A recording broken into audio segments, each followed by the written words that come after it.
네, 남아메리카 포클랜드 섬에서 촬영된 영상입니다. 두 마리의 황제 펭귄이 인생 절제절명의 위기의 순간에 도달했습니다.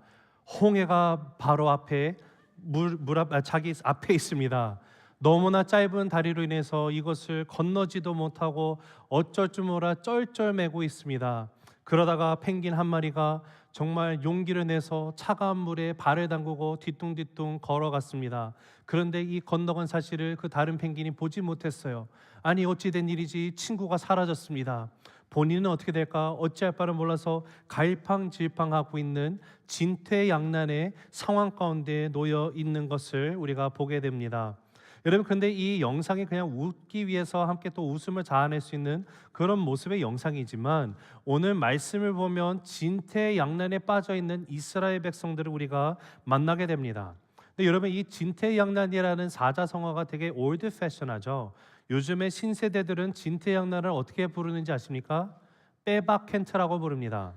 빼박캔트는 빼도 박도 못한다라는 말과 영어 캔트, 할 수 없다의 합성어입니다. 만약에 빼박캔트가 무슨 뜻인지 아신다면 여러분은 신세대시고요, 빼박캔트를 모르시는 분들은 쉰세대입니다. 하나님은요, 그러나 종종 우리를 이해하지 못하는 이런 진퇴양난의 빼박캔트와 같은 그런 막다른 골목으로 우리의 인생을 인도하시는 것을 우리가 경험하게 됩니다. 막다른 길이에요. 홍해 앞에 나를 데려다 놓으십니다. 그래서 뒤로 돌아가야 되는 것 같다고 뒤를 돌아봤더니 문제는 뒤에서는 바로의 군대가 나를 쫓아오고 있습니다. 여러분, 다른 사람도 아니라 하나님께서 이런 상황을 우리에게 허락하셨다는 것을 우리가 볼 때 우리는 당황하고 맙니다. 어떻게 하나님이 나를 궁지에 몰아넣으실 수 있을까에 대한 원망이 생기기 시작하고 불평불만을 토해내기 시작합니다. 이해가 되지 않기 때문에 그렇습니다. 우리가 그것을 지난주에 함께 살펴봤었죠. 하나님을 바라봤을 때는 분명히 승리가 있었기 때문에 이스라엘 백성들이 애굽에서 출애굽에서 나왔습니다. 춤을 추고요, 노래하고요, 난리가 났습니다. 축제였습니다. 그러나 그 하나님이 오늘 말씀에도 보니까 여호와의 사자가 앞에 있던 사자가 뒤로 지나가서 애굽의 군대를 막으며 구름기둥도 함께 가서 막더라라고 분명히 쓰여 있습니다. 즉 하나님의 영이 이스라엘 백성들을 인도하고 가는 이 길을 백성들은 그냥 따라가는 것뿐이었어요. 그런데 그 따라가는데 그 결승점이 어디라고요? 어디에 지금 도달했습니까? 홍해 앞에 놓여 있어요. 더 이상 가지 못해요. 여러분, 그 순간 우리는 하나님을 바라보던 시선을 세상으로 돌리게 되는 그런 연약한 모습이 있어요.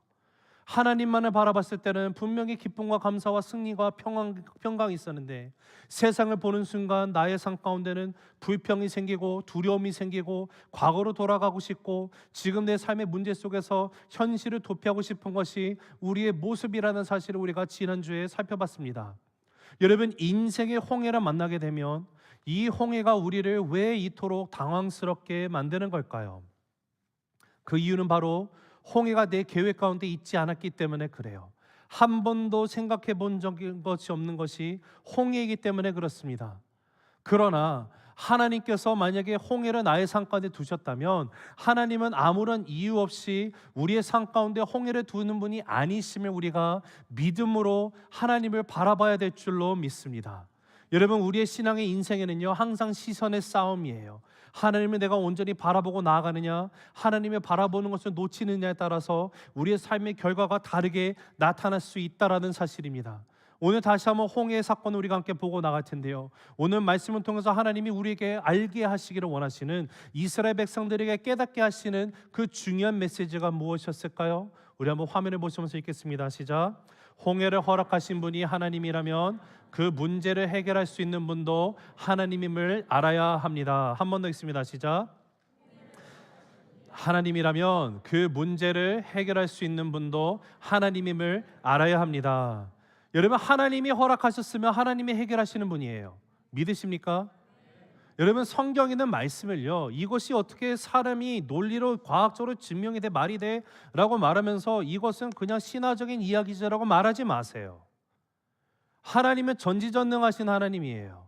하나님은 창조주 하나님이십니다. 하나님의 창조주됨을 어찌 사람이 창조된 피조물이 다 이해를 할 수가 있겠습니까? 내가 하나님을 온전히 이해를 하려고 하는 것 자체가 교만이에요. 내가 이해를 못하는 것은 말도 안 된다고 여기는 것 자체가 불신이고 교만이라는 사실이에요. 그러나 중요한 사실은요, 성경에서는요, 하나님이 허락하신 홍해가 있다면 이 홍해를 가르시는 분도 하나님이시고요, 홍해가 안 갈라지면 물 위를 걷게 하시는 분이 하나님이라는 사실을 누누이 성경은 계속해서 우리에게 말씀하고 있습니다. 하나님이 우리의 삶 가운데 문제를 해결하시는 분임을 우리가 날마다 이해하고 깨닫고 믿음으로 신뢰하고 나갈 수 있는 저와 여러분의 삶의 여정이 되기를 간절히 주님 이름으로 축복합니다. 여러분, 분명히 하나님께서 홍해 사건을 통해서 이스라엘 백성들에게 가르치시고자 했던 중요한 메시지가 있었어요. 오늘 이 메시지는 이 말씀을 받고 나가는 우리 모두에게도 하나님이 동일하게 주시는 가르침임을 우리가 함께 믿음으로 받게 되기를 원합니다. 그러면 하나님께서 이 사건을 통해서 알게 하시고자 했던 중요한 메시지 두 가지가 무엇일까요? 첫째는요, 우리의 신앙은 열심으로 하는 것이 아니라 순종이 중요하다는 것을 보게 됩니다. 같이 읽습니다. 시작. 신앙은 열심이 아니라 순종입니다. 한 번 더 읽습니다. 시작. 신앙은 열심이 아니라 순종입니다. 자, 우리 13절 14절 한번 읽어보실까요? 시작. 모세가 백성에게 이르되 너희는 두려워하지 말고 가만히 서서 여호와께서 오늘 너희를 위하여 행하시는 구원을 보라. 너희가 오늘 본 애굽 사람을 영원히 다시 보지 아니하리니 여호와께서 너희를 위하여 싸우시리니 너희는 가만히 있을지니라. 여러분, 이 말씀을 잘 묵상해 보면요, 말이 안 됩니다. 왜 말이 안 될까요? 지금 앞에 홍해가 있고요, 뒤에서 적이 나를 쫓아오고 있는데 갇혀 있는 상황이에요.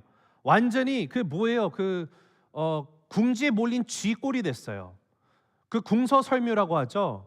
쥐도 궁지에 몰려 고용에 문다고 하지 않습니까? 지금 이런 상황이에요. 어쩔 줄을 모르는 상황이에요.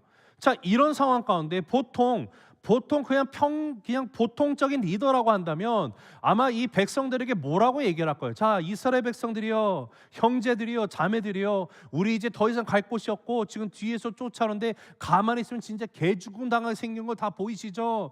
우리 죽더라도 한번 싸워봅시다. 우리가 수적으로도 더 많으니까 혹시 알아요? 우리가 이길 수도 있을지도 않겠어요? 자, 우리 칼, 창 이런 거 없지만 자, 돌멩이 가면 잡으세요. 주세요, 빨리. 준비하고 싸웁시다 하고 나가서 죽기 살기로 싸우자라고 하면서 용기를 돋워주고 해야 되는 것이 보통 그냥 우리가 생각하는 리더의 모습이 아닐까라는 생각을 해봐요. 왜요? 쥐도 궁지에 물리면 고양이를 물거든요. 근데 여러분, 우리는 이런 상황이 있으면 어떻게든지 내 힘으로 뭔가를 하려고 합니다. 그것이 우리의 본능이에요. 그런데 조금만 상황이 지나면 애국 군대가 와서 나를 치기 전에 내가 먼저 선수를 날려야 돼요. 선빵으로 쳐야 되는 거예요. 그런데 이런 상황 가운데 하나님이 뭐라고 하시는지 이 명령이 너무도 이해가 안 가는 거예요. 뭐라고 하세요? 너희는 가만히 있으라고 하세요. 영어 성경에 보면 stand firm 또는 be still이라고 번역을 해놨어요. 그냥 굳게 서 있으라는 겁니다. 하나님은요, 이런 상황 가운데 내 열심으로 뭔가를 해결하기를 원하시는 것이 아니라 바람에 흔들리지 말라고 하세요. 유혹에 흔들리지 말라고 하십니다. 어떤 두려움에도 흔들리지 말고 너희는 가만히 서서 여호와 하나님께서 행하시는 일을 보라고 말씀하시는 거예요. 무슨 뜻입니까?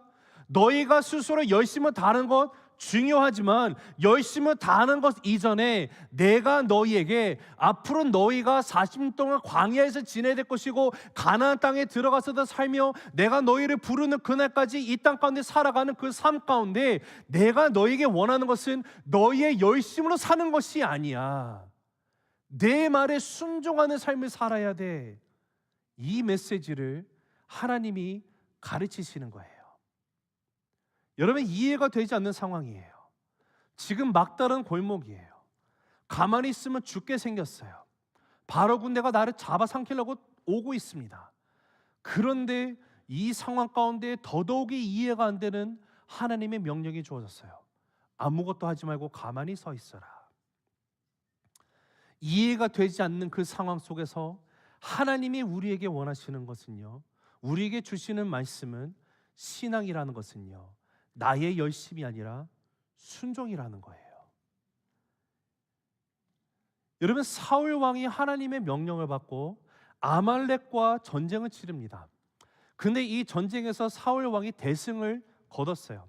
근데 그 명령 가운데 하나님이 주셨던 또 다른 명령이 있었죠. 거기는 어떤 것도 살려두지 말라고요. 사람이든 가축이든 다 진멸하라고 말씀하셨어요. 그런데 사울 왕이 아말렉의 왕인 아각을 붙잡아서 포로로 데리고 옵니다. 거기서 끝이지 않아요. 또 가축들도 살려서 데리고 와요. 왜 이렇게 했을까요? 여러분, 그 당시에 전쟁을 치르면요, 적군의 왕을 내가 생포로로 잡아가지고 데리고 올 수 있으면 이로 인해서 나의 명성이 올라가게 되어 있어요. 내가 더 세다라는 것을 보여주는 거예요. 자신의 명예가 올라갈 수 있는 절호의 기회예요. 그래서 사울은 당연히 그렇게 잡아왔을 것이에요. 그런데 짐승은 왜 그랬을까요? 여러분, 짐승도요, 보면 흠 없는 것들은 분명히 죽였는데 흠이 있는 것들은 죽였고 흠 없는 것들은 살려서 데려왔습니다. 사울 왕은요, 흠이 있는 것을 자신에 위해서 전리품으로 가져온 거예요. 그런데 사무엘이 그때 사울 왕에게 질책을 하죠. 어떻게 왕이요 이것을 가져올 수 있습니까? 하나님이 분명히 다 살리지 말라고 하지 않으셨습니까? 어찌 어겼습니까? 이 질문을 했더니 사울 왕이 너무도 뻔뻔하고 당연하게 대답하는 것이 사무엘상 15장 21절이에요. 같이 읽습니다. 시작. 다만 백성이 그 마땅히 멸할 것 중에서 가장 좋은 것으로 길갈에서 당신의 하나님 여호와께 제사하려고 양과 소를 끌어왔나이다 하는지라. 100번 양보해서 사울이 정말로 하나님 앞에 예배하기 위해서 이것을 살려왔다고 한번 간주를 할게요. 여러분, 길갈이라는 곳은요, 오늘날로 치면 예배 처소예요. 쉽게 말하면 오늘날로 얘기하면 새세명교회 예배 자리로 나오는데요, 빈손으로 온 게 아니고 하나님 앞에 감사함으로 예물을 드리기 위해서 온전히 하나님의 나라를 위해서 드리려고 지금 이 짐승들을 가져왔다라고 당당하게 사울이 얘기를 하고 있어요. 다른 데 쓰겠다는 게 아니에요. 하나님을 예배하고 싶다는 거예요. 그런데 성경에 뭐라고 말합니까? 하나님은 이 일을 통해서 사울을 왕으로 세운 것을 후회하셨다라고 분명히 기록을 해요. 여러분, 하나님이 후회를 하셨대요. 왜 그렇습니까? 하나님은요, 자기가 생각하는 열심으로 살아가는 사람을 원치 않으세요. 자기가 생각하는 그런 것이 아니라 하나님이 말씀하신 것을 그대로 따르는 순종을 더 원하신다라는 사실이에요. 그래서 사무엘이 바로 다음 절에 그 유명한 말을 하죠. 22절 읽어볼까요? 시작. 사무엘이 이르되 여호와께서 번제와 다른 제사를 그의 목소리를 청종하는 것을 좋아하신 같이 좋아하시겠나이까? 순종이 제사보다 낫고 듣는 것이 수량의 기름보다 나으니.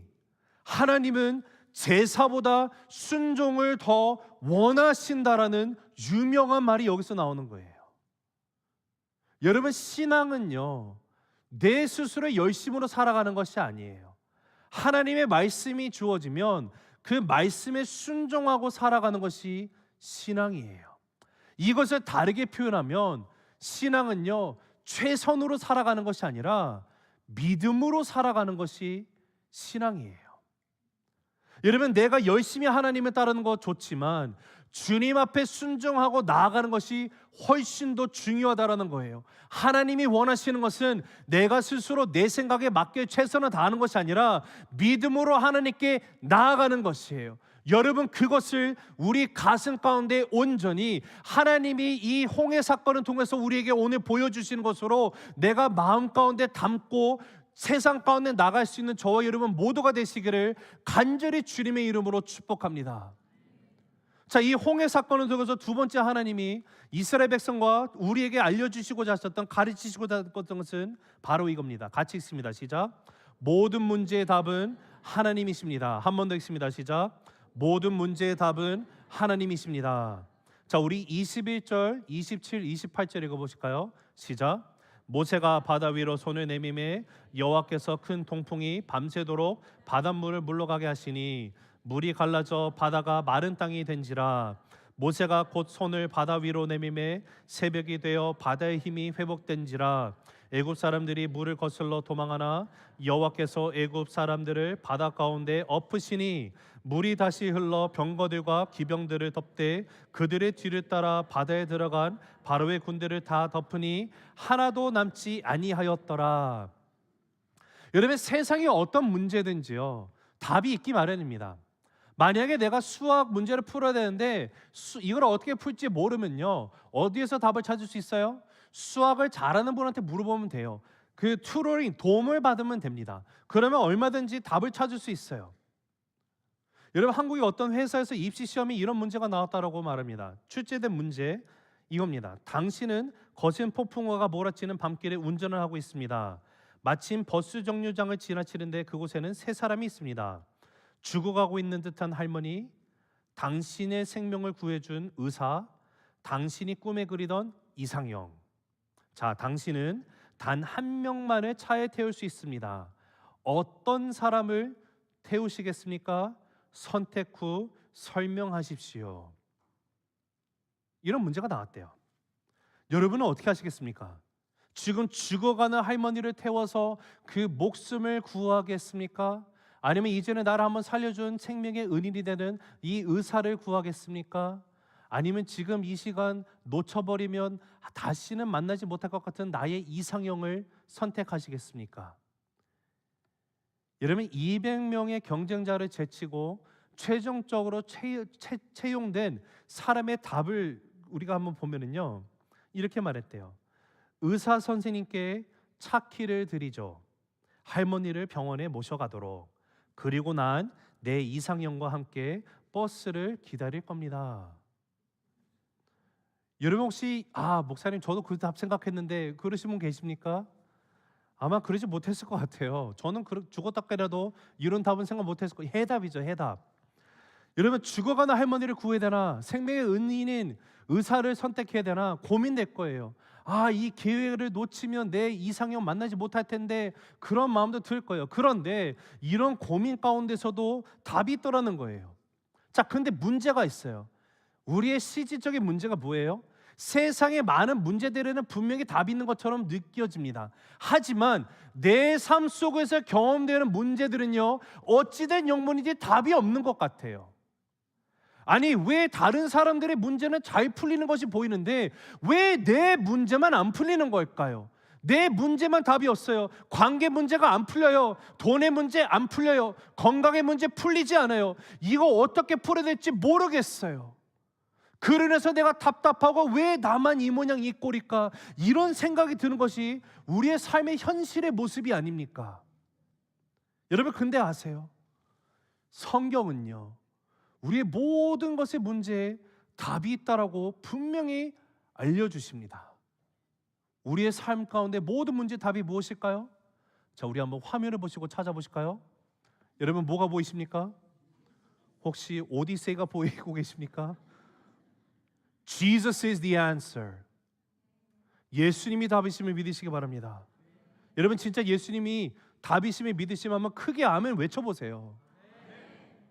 예수님이 답이세요. 예수님이 답이에요. 자, 오늘 말씀을 돌아와서 지금 이스라엘 백성들은요, 그들이 풀 수 없는 두 가지 문제 가운데 직면해 있습니다. 하나는요, 홍해 문제가 바로 앞에 있어요. 두 번째는요, 자기들을 죽이려고 쫓아오고 있는 바로의 군대가 있습니다. 이 두 문제, 이스라엘 입장에서는 절대 풀 수 없는 문제예요. 아무리 용을 쓰고 막 발버둥을 쳐도 안 되는 거예요. 홍해를 건널 수 없습니다. 헤엄친다고 말도 안 되는 거예요. 바로의 군대에 싸워서 이길 수 없어요. 그냥 빼박캔트예요. 진퇴양난이에요. 그런데 이 문제는요, 이스라엘 백성들에게는 답이 없지만, 그런데 이 문제에 분명한 답과 해결책이 있음을 우리가 보게 돼요. 어디로부터 그게 왔습니까? 하나님께서 해결해 주시더라고요. 아니, 정확하게 말하면 하나님이 해결하신 것이 아니라 하나님만이 그 문제의 답이라는 사실을 알려주시는 거예요. 여러분, 홍해라는 문제가 어떻게 해결이 됐습니까? 분명히 이스라엘 백성들 눈앞에는요, 더 이상 길이 없어요. 막혔어요. 그러나 그런 상황 속에서도요, 하나님은 이미 바다 밑에 길을 준비하시고요, 이거를 가르실 거고요, 건너도록 이미 예정해 놓으신 거였어요. 자, 우리 한번 출애굽기 14장 21절 읽어보실까요? 시작. 모세가 바다 위로 손을 내밀매 여호와께서 큰 동풍이 밤새도록 바닷물을 물러가게 하시니 물이 갈라져 바다가 마른 땅이 된지라. 여러분, 우리가 대부분 이제 모세와 관련된 영화를 보면 클라이막스가 항상 그 10가지 재앙이 아니라 홍해가 갈라지는 사건입니다. 근데 영화상으로 보면은요, 모세가 나가가지고 손에 이렇게 딱 펼치고 지팡이도 이러고 있으면 갑자기 바람이 불면서 한 번에 바다가 쫙 갈라져요. 그리고 그 거기를 이스라엘 백성들이 우와 막 무서워하면서 경외하면서 걸어가기 시작을 해요. 건너고 끝에 바로의 그 군대가 쫓아 들어와서 치려고 합니다.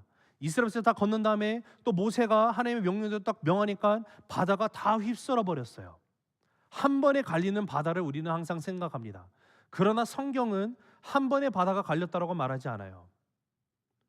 하나님께서 큰 동풍이 밤새도록 불게 하시고 바닷물이 물러가게 하셨다라고 기록을 하고 있어요. 여러분, 여기서 말하는 이 큰 동풍이라는 것은요, 그냥 큰 바람, 동쪽에서 부는 바람, 이게 시나이 반도 아라비아 사막에서부터 불어오는 거센 바람입니다.